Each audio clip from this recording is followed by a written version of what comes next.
típicos na sociedade mindelense, onde este movimento nasce e se mantém restrito. Além disso, o movimento LGBT local, encarnado na Associação Gay Cabo-Verdiana contra a discriminação, pode ser explicado não somente por pretensões políticas e pessoais de seus líderes, como também refletindo um descontentamento difuso em relação às possibilidades de construção de pessoas, de sujeitos homossexuais naquele país. Nesse sentido, traga à tona a polissemia de categorias nativas, como homofobia, preconceito e violência. O que descubro ao analisá-las é que elas possuem significados cambiantes e, por vezes, distintos do que se supõe em outros contextos culturais. Se a homofobia é frequentemente negada entre meus interlocutores gays, sambajúdios, pois é largamente associada à violência física, algo que, apesar de acontecer, se diz não ser uma prática comum no modelo, o preconceito ou a discriminação competem com a tolerância, tanto no discurso quanto na prática. É neste debate que surge, ao fim, uma análise do ritual do mandar bocas, o hábito encontrado nas ruas do Mindelo, em que rapazes provocam os sujeitos gays. Argumento que este ritual não só não pode ser apressadamente compreendido como atos homofóbicos, pois muitas vezes as intenções da provocação é a consumação do ato sexual com os gays, como este ritual, quando analisado de perto, pode revelar que a suposta dominação masculina, encarnada na performance sexual da penetração, pode ser simbolicamente invertida, contradizendo em parte o modelo hierárquico de Freire, como tento deixar claro no terceiro capítulo. Se no segundo capítulo dei maior atenção às representações sociais dos sujeitos gays em Cabo Verde, neste capítulo 3, chamado Levar uma Boca, busquei evidenciar a partir dos meus interlocutores no Mindelo como se dá uma parte da vida sexual e afetiva dos rapazes crioulos. Desta forma, trouxe a cantada de Júlio, a mim, que além de deflagrar a importância do corpo gay do antropólogo como agente produtor fundamental da própria etnografia, revela em seu cortejo muito do contexto cultural no qual os rapazes cabo-verdianos estão imersos e a partir do qual eles elaboram suas estratégias sexuais. A síntese cultural contida na cantada de Júlio, que eu poderia chamar de minha briga de galo, se reflete em alguns trechos como quando surge a virilidade do homem cabo-verdiano e de sua abordagem, a exaltação do corpo feminino como signo de sociabilidade entre os homens, a dominação masculina pressuposta no modelo hierárquico que segrega ativos e passivos, conferindo valores distintos, a menção e a filiação à religiosidade católica, a aproximação cultural com o Brasil e as atualizações que este exporta para Cabo Verde, a simulação da homofobia, entre aspas, através das bocas e obscenidades ditas. E, apenas sob o manto da heteronormatividade, surge o desejo homerótico, já permitido pela lei, desde 2004, mas ainda envergonhado. Nesta conversa com Júlio e em outras, percebo que o desejo homerótico, quando enunciado, é feito em volume baixo, sem estrilo. Estrilo é sem escândalo no crioulo. Como sempre será a própria consumação do ato. Além de tudo, o ruído na comunicação com Júlio, no que diz respeito à nossa, minha e dele, incompreensão mútua dos significados de gay, tanto para mim quanto para ele, revela para mim a importante informação de que ser gay por aquelas ilhas tem a ver com feminilidade, identidade e afetividade, para alguns, e apenas desejo homerótico para outros, entre os homens. Esses outros seriam os homens não gays, categoria na qual pretendia englobar todos os sujeitos que não se reconheciam a partir de uma identidade não heterossexual. Este critério não é apenas uma arbitrariedade do antropólogo, mas dos próprios interlocutores gays que tendiam sempre a enquadrar esses rapazes, chamados por eles de hétero com aspas, ou não gays, sobre uma mesma classe. O prefixo não é à toa. Ele foi utilizado aqui porque é justamente na coincidência das respostas negativas desses rapazes, quando perguntados se são gays, que há uma possibilidade de classificá-los dentro de um mesmo grupo, haja vista que outras características, como idade, condição socioeconômica, estado civil, etc., me era muito difícil precisar. De qualquer forma, esses sujeitos, ainda que não se reconheçam ou que se assumam gays, e aí assumam com aspas, estão habitando o universo homerótico e se relacionando sexualmente com outros gays. Com outros homens. Assim, neste terceiro capítulo, abordo 3 rapazes exemplos: Júlio, John e Joaquim. Por um lado, os 3 têm em comum o fato de não se considerarem gays e, ao mesmo tempo, os desejarem sexualmente. Por outro lado, se aproximam por não vislumbrarem se relacionar com sujeitos gays de forma afetiva e conjugalizada, como propagado por certos modelos. Reclamações dos sujeitos gays crioulos acerca da estupidez desses homens não gays e da hipocrisia contida nesse sistema de homens e bichas são proferidas a toda hora. Todavia, insisto ao longo deste trabalho que esta não é uma especificidade do universo homossexual de Cabo Verde, pois a reclamação ocorre, de acordo com a literatura sobre o país, também nas relações heterossexuais, quando mulheres apresentam queixas muito semelhantes em relação à estupidez dos rapazes ou seus afastamentos dos valores românticos. Por último, para acabar, para além das estratégias de abordagem do Júlio, existem algumas outras possibilidades de abordagem dos rapazes, quando eles pretendem obter sexo com os sujeitos gays, ou ter com eles. Seja através do olhar, do assovio ou do mandar bocas, esses rapazes encontram formas de chamar a atenção dos gays e de ter com eles. Mas este não é um exercício unilateral. Também os sujeitos gays possuem estratégias de atração dos rapazes, de muitas dessas estratégias. Entre essas estratégias chama a atenção o uso da linguagem enfática e o acionamento do parentesco, ainda que fictício. Por exemplo, você não é filho de Dona Maria? Sem nem saber quem é Dona Maria. Ambas têm o objetivo de não amedrontar os rapazes. Assim, busquei narrar mais detalhadamente um destes rituais de cortejo de sucesso, como forma de não apenas de ilustrar as dinâmicas, mas de argumentar que a passividade, pressuposta no modelo hierárquico, pode ser invertida no ato sexual real. Por último, percebo que as experiências homossexuais fugazes, com esses fugidios rapazes não gays, já não parecem satisfazer as expectativas dos sujeitos gays, que cada vez mais incorporam valores românticos, da monogamia, do afeto mútuo, da conjugalidade, da coabitalidade, etc. Que chegam através de vários canais, como a mídia, principalmente as telenovelas brasileiras, a homoafetividade presente nas telenovelas brasileiras, as suas próprias experiências migratórias, que são muito diversas também, principalmente na Europa e na América do Norte, e o movimento LGBT internacional com a sua agenda e suas pautas. O que percebo no Samba Judas é uma angústia por não poderem realizar plenamente seus projetos de sujeito gay, cosmopolita, dentro de uma cultura nacional como a sua. Com isso, eu encerro a minha apresentação. Obrigada pela pontualidade. E eu passo diretamente a palavra.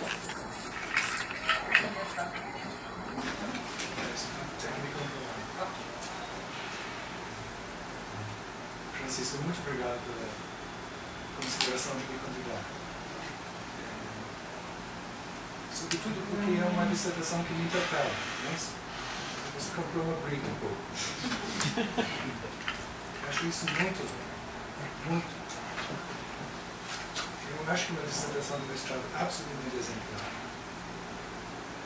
Eu verifiquei agora que você fez dentro do prazo da CAPES. Extraordinário. Uma dissertação densa, clara, bem escrita. Eu acho que modelo. E além disso, eu diria, as entrevistas são subordinadas, na minha opinião, às suas observações. Você fez bem começar com as fotografias aqui. Porque você apresenta o tempo todo, né? A sua convivência é curta, é verdade, né? Um mês e pouco. Né? Você tem um caderno de campo já com 18 milhões de páginas. Né? E, então você tem uma observação acurada e as entrevistas são subordinadas, como aliás ensinava o Malinowski tantos anos atrás.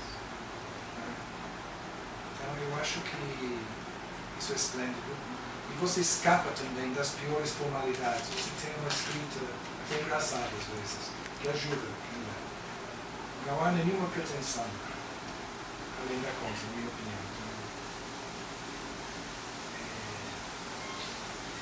Eu gostei também de vez em quando, de você discordar com seus entrevistados, que é uma técnica que também aprendi. Mas eu não aprendi tão novo como você, aprendi mais tarde. Antes me disseram que eu não poderia fazer nada com o filme. Mas veio a onda pós-moderna, tudo é possível. Então eu acho que isso de fato é muito positivo.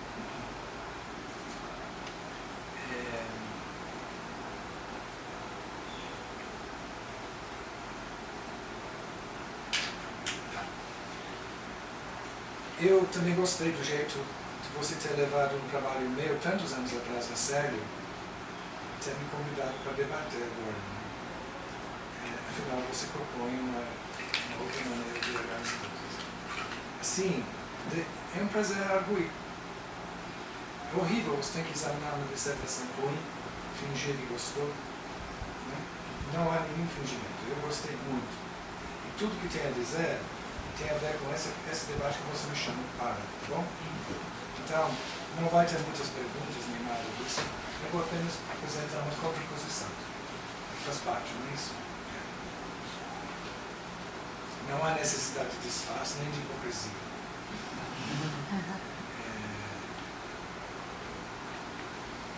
E eu devo dizer também, de início, que a sua dissertação chegou num momento um pouco crítico na minha própria vida intelectual, que foi cada vez mais subordinada à idade, né? Eu estou, você vai ver, eu tenho um pé atrás em relação a essa teoria de queer, você vai ver. Judith Butler em particular. Não tenho nenhuma reverência com essas pessoas. Então, mas isso é o pano de fundo. Então veio a sua dissertação e disse, agora eu vou pensar sobre essas coisas. Mas eu não pensei Judith Butler, pensei Judith Butler, etc., através de você. Então, o primeiro assunto que eu queria abordar é a justa posição que você faz entre o meu trabalho tão antigo e essa teoria dita queer.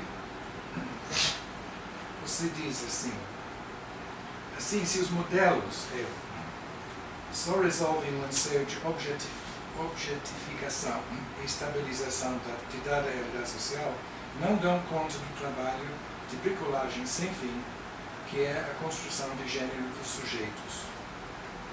Utilizarei de forma instrumental parte do arcabouço teórico da chamada teoria queer para discutir a sexualidade. Isso que você fala. Aí você apresenta o que você entende pela teoria queer. Interessante, você não falou deles na sua apresentação, não? São dois autores que você usa, mas Sally e Judith Butler. Você fala, depois de falar dos meninos de São Vicente, que misturam roupas, maquiagens, etc. e tal, né? Você diz assim, se o caráter de construção de si pressupõe intrinsecamente a possibilidade de reconstrução, e é nesse sentido que Butler vê a possibilidade de subversão da hegemonia heterossexual. Butler.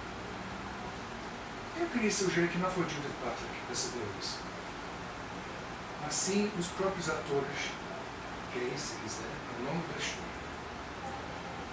Só falando muito recentemente, mas antes de você nascer, provavelmente, foram os Croquettes, que com absoluta consciência esculhambaram os papéis de gênero. Nós não somos mulheres, comissário, nem somos homens. Somos gente comportada igual a vocês. Foi assim o primeiro enunciado do show deles em São Paulo, 73. Nos Estados Unidos da América, na década de 60, havia também os outros Croquettes e também, até hoje, um balé maravilhoso, Trocadeiro, que é de rapazes que dançam nos pontos dos pés. Isso se chamava genderfuck, muito antes da senhora Butler entrar no palácio. Você vai defender isso. Eu acho que essa teoria queer veio para surrepiar a autoria original dessa crítica. Dessa flexibilidade que você viu em São Vicente, que sempre houve. E houve ainda mais nas sociedades onde a ilegalidade mesmo operava, na Bretanha, por exemplo.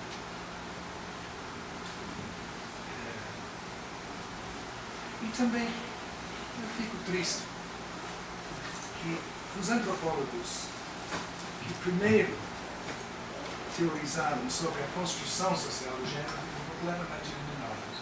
Aliás, eliminadas Ruth Benedict, Barbara Bee. Isso não tem nada a ver com você, mas eu te disse que já estou. Agora, nesse momento dessa dissertação, então você invoca Butler para afirmar outra coisa, que a homossexualidade, na homossexualidade, é coerente o argumento de que o sistema de matriz heterossexual necessita da ideia de homossexualidade como contraposto lógico.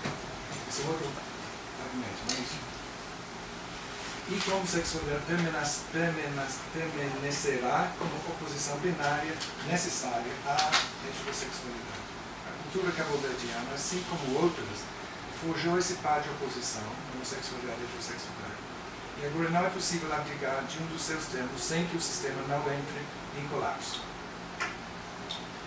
Eu queria também colocar essa afirmação-chefe, porque é uma afirmação que se pretende universal. E quando se pretende universal, é universal em todos os lugares culturais da vida, como também em todo o passado do passado. Esses dois conceitos foram criados simultaneamente pelo mesmo autor, você sabe. Chama-se Caroline Maria Quebec, no final do século, quase no final do século XIX. E para ele, os termos eram opostos, sim. Só que quando ele falava da homossexualidade, ele falava da feminilidade também. Quer dizer que, ligada a essa ideia de homossexualidade, havia sempre a ideia de feminilidade. Afeminação, dos meninos. E vice-versa das meninas. E São Vicente, que você descreve tão semelhante ao Brasil popular, que eu chamei de popular, que eu descrevi tantos anos atrás, que eu achei que era brasileiro, mas agora percebo que não é. É muito ibérico, não é isso?